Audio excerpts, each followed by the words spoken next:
Hello everybody, and once again welcome back to Tech and AI YouTube channel. Today in this video I'm going to show you how you can change search color on FaceTune app, so make sure you follow my step till the end. First thing first, I assume that you have already downloaded the FaceTune app and already logged in, and now right after that, once you open it, you will be able to see the interface or dashboard of the FaceTune apps on the screen, where you can see the plus icon at the bottom. Just tap over there, and now you can choose any of the photos from here. So let me choose any of them. Now finally you will be redirected to the another page where you can edit your photos from here. So at the bottom you can see lots of options: retouch, makeup, hair and so on, but you simply need to slide to the left and you can see the AI effects at the same section. So simply select the AI effects, and now you can see the clothes option at the bottom of the screen.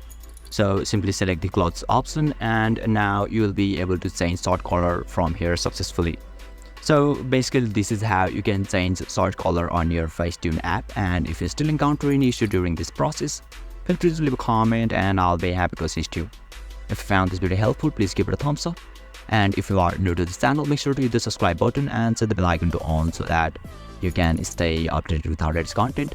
Thank you for watching, and I'll see you next time.